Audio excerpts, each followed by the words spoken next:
Hey everybody, happy Wednesday. I can't believe it snowed again.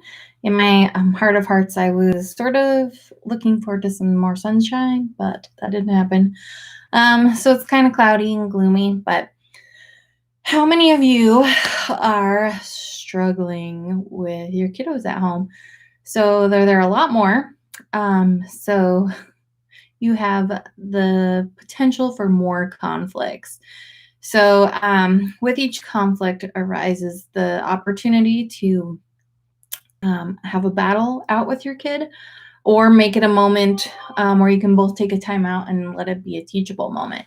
So, we're going to talk about teachable moments today a little bit and how to choose your battles wisely. So, I am guilty for not doing this. I always have to come back to myself and think about what I could have done better. It makes you a better parent to constantly reflect. We're never going to do it 100% amazing every single time. We're humans and we have our own faults and struggles. So, this is really just meant to be tips for you guys. I don't want you to feel like if you're not doing this, you're failing. I just want to help any way I can. And this came from a conversation I had with another parent where we are learning to choose our battles. I only have one child, and this friend has six in her home, plus runs a childcare. So she's got even more battles than me. So I feel like I don't really have an excuse not to do this, but parenting is hard no matter what your situation is. I don't have six kids because I know there is no possible way I could handle that and walk out with some sanity. So props to all of you guys with one kid, multiple kids, or whatever. We need to choose our battles no matter what that relationship is. So I think this is beneficial no matter what age kids you have or whether you have kids at home or not. So without further ado, picking your battles wisely. So, what is the benefit of this philosophy? So, if you guys felt like you have to rise to the challenge to improve your children and correct every single thing they do, does that really benefit them in the long run, or is it better to let them learn a little bit on their own? So, the benefit of this philosophy. So, I would really like to hear back from you guys if you have any input on that in the chat. So, question one will be in the chat, and you guys can respond to that. Does the philosophy of choose your battles, and I don't have my glasses on, so if I have a typo on here, I apologize.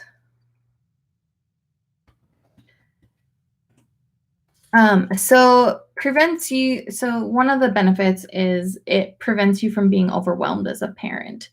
Partially because you're not on like drill sergeant mode all of the time. I know I have to turn off every once in a while because it's just not worth it, because then I'm spending that entire time lecturing and being angry because I'm not somebody who can look at my child and not be upset by his behaviors. And feel the need to correct him. So I want him to do well. I want him to be better. And so I get upset and frustrated that he's not, especially if it's something I've taught him before. I've learned now sometimes I just have to ask, like, was that appropriate? Do you think that was a good idea? And he can usually self-correct on his own because he knows. And sometimes he just has to learn, because even though he knows, his brain doesn't think about that until after he knows, like, oops, I'm in trouble. So we're letting them develop those skills to think critically before they make a decision. It also helps you prioritize your issues. So is it really important that they brush their teeth, or is it really important that they put the coat on the way you want them to? Right? So is it really important those battles just become different? Like, are they driving safely, or did they remember to feed the dog before they left to them about it? It makes you less of a nag. So if you're not constantly on there rear ends to correct things. First of all, it makes you feel less like a nag. As a mom, I hate it. I hate being the nag in the house. It's exhausting. I don't like that role. I don't like feeling like I have to correct people all the time. So letting some of that go is helpful, and it helps your relationship with your kids. It makes you more of an effective parent because you're not the Charlie Brown mom, womp, womp, womp, womp, womp. Because if that's all they're hearing all the time, they're going to just, it also teaches children to think for themselves. So it allows you to give them some space to figure out things on their own, like whether it was right or wrong. We set some pretty good social norms and societal rules as they grow. And you can do simple things like asking them to have them reflect. Some kids, you need to still have some sort of intervention with them to let them know that you did notice that, but you don't have to harp on them. It's really hard, especially if you're like frustrated, and sometimes what they have done isn't even what you're that upset about. So being able to prioritize that a little bit and be mindful of what you're addressing with them is going to help. Some things are just not that important. So prioritizing helps you let go a little bit. So not only is that beneficial for you, but it helps make your child less stressed. If they learn that not everything is going to be the end of the world, they can learn how to prioritize things too. And it helps them have some ownership about what matters to them. Each stage of their lives, things are going to be bigger priorities based on where they are in society. And there's just, there's all these rites of passages at every level of our lives. And so we forget that as parents and they're growing, that our priorities for them are not the same. So sometimes we need to take a different approach and make sure that they understand that instead of us just nagging at them.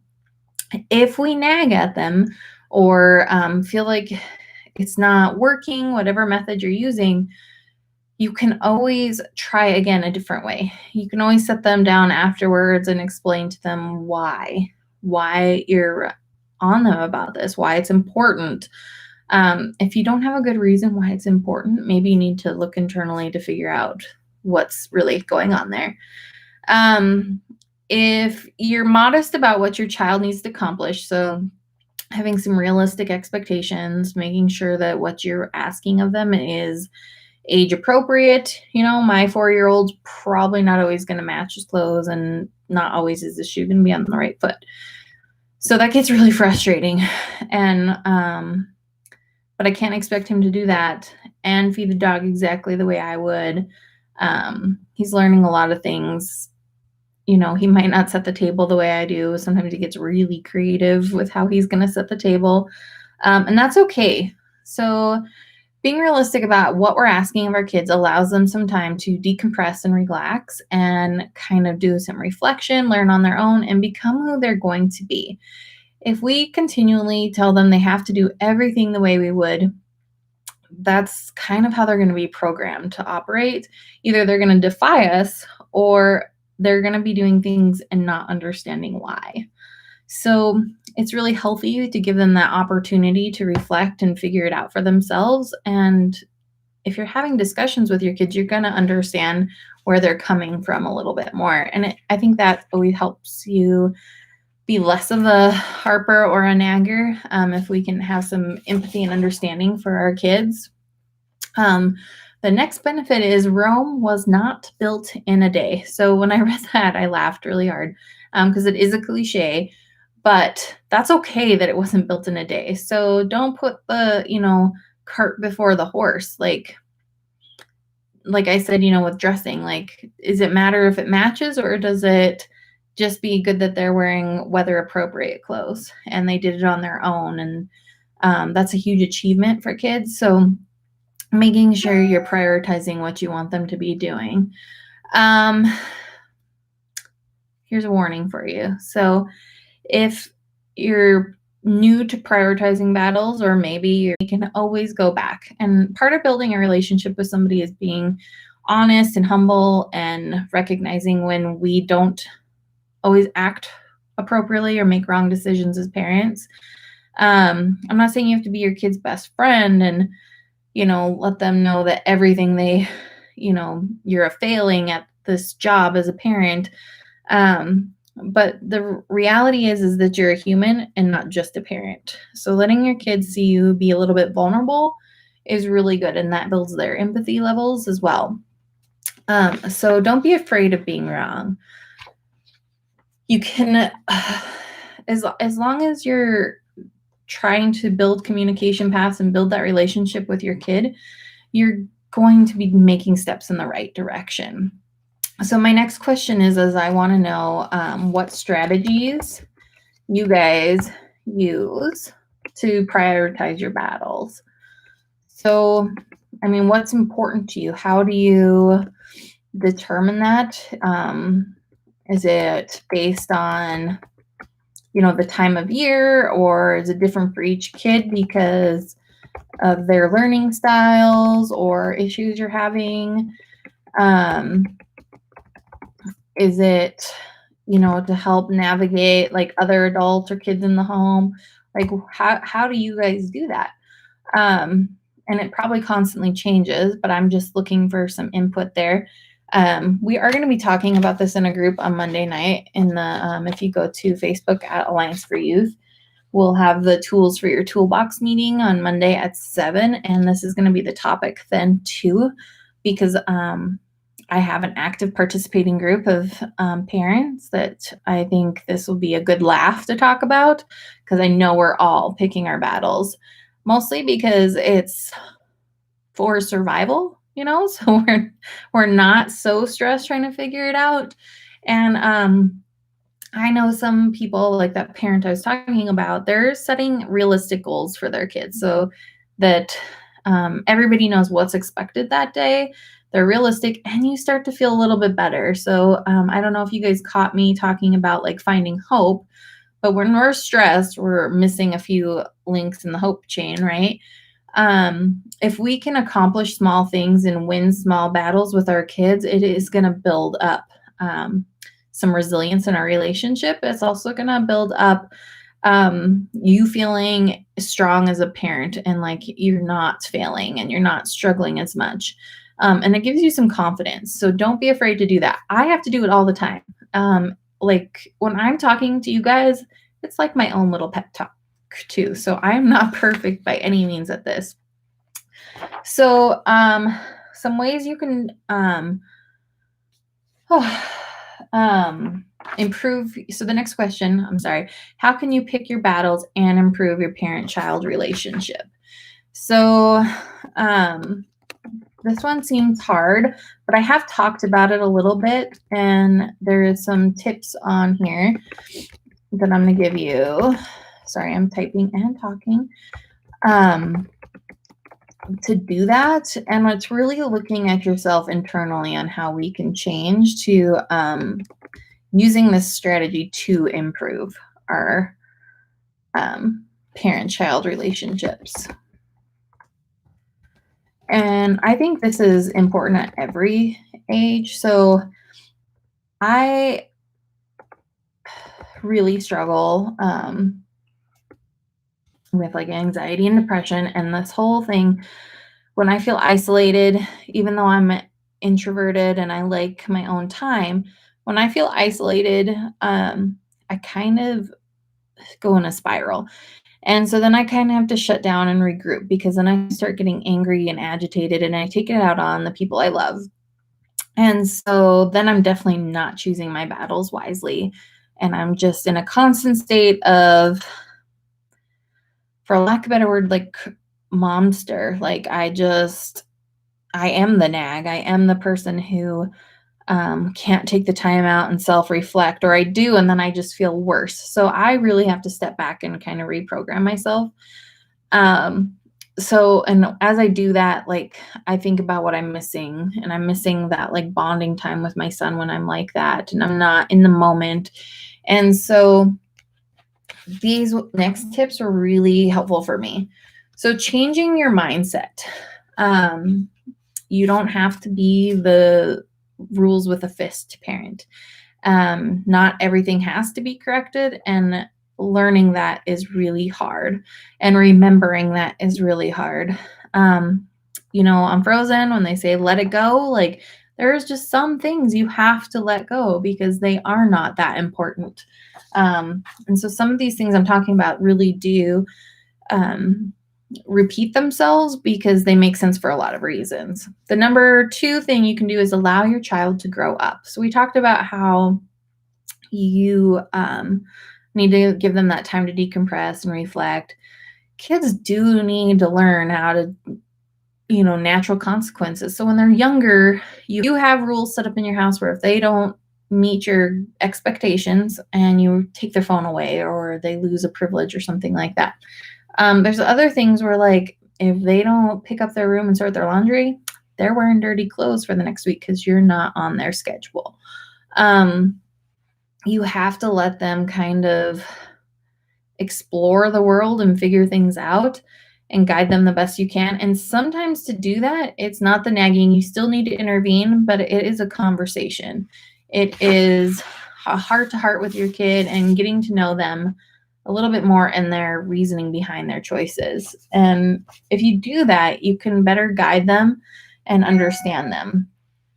Number three is make each moment a teachable one. So this really goes with what I just said, having those conversations. So because somebody fails, it doesn't mean they're a failure.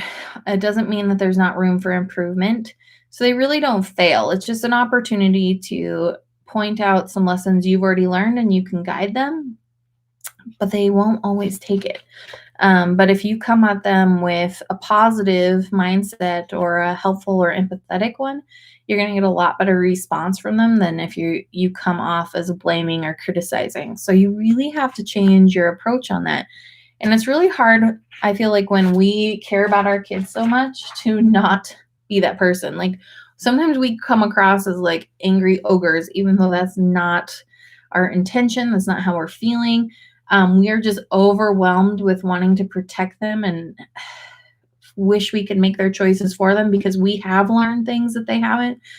And, as our kids get older, it's worse. But I have a 4-year-old that I swear to God is sometimes going on like 16. Like he's so defiant. And I think 16-year-olds are, as they're relearning all those emotions again, or, teenagers in general, that they act a lot like our toddler preschoolers. I feel like there's transitions in our lives as we grow that kind of repeat some of those behaviors and learning things. So don't be afraid to let those happen and get to know your kids. Allow to find some humor in the teachable moments. Like not everything has to be super serious. Even on serious topics, just be relatable to them. Which brings me to number 4 is be real. So I did talk about being vulnerable earlier. Letting your kids know why you're frustrated, why you care about this so much. Or if you choose the wrong battle, talk about why you did that and that, you are a human, and apologize for, overreacting or, not wanting to come across that way. Whatever that is, just be real with your kids. I know that, like, I remember those pretty profoundly growing up whenever my parents kind of, dropped the shield and let me see who they were and understood like why they were doing what they did and how much they actually cared. And it really did help the child parent relationship. And I didn't feel such odds with my parents. Like they just didn't get me, or, like they're the ruler and I'm just supposed to obey. Because kids do feel that way, even though that's not really what's going on. I mean, our role is to protect them and teach them, and it's just natural for kids to want to kind of be a little defiant and fight against that as they figure out who they are in this world. And number 5 is validating their feelings and their emotions. So you can do a lot of this with making sure you changed your mindset, you're being real, you're having that, and you're finding out through those teachable moments what's going on with them and saying you understand them and you hear them. You might not agree with it, but that's okay. They're going to have feelings, and those feelings are justified. They're humans, that you can't change how people feel about things. but you can build their understanding and maybe help them change their mindset on some things, because often it's we are afraid of what we don't know, we're resistant to what we don't know, we're angry about what we don't understand. So helping them navigate that is going to be really helpful. So I hope you guys enjoyed this topic today. Like I told you, if you can join us Monday night on the Tools for Your Toolbox, it's a Zoom webinar conference call thing. So you have to register for that. So the link is on our Facebook page at Alliance for Youth. And I hope to see you guys there. Again, happy Wednesday. If you haven't already joined our followed us on YouTube, please do like and share, and don't be afraid to comment at any time. Thank you all, and I hope you have a good day.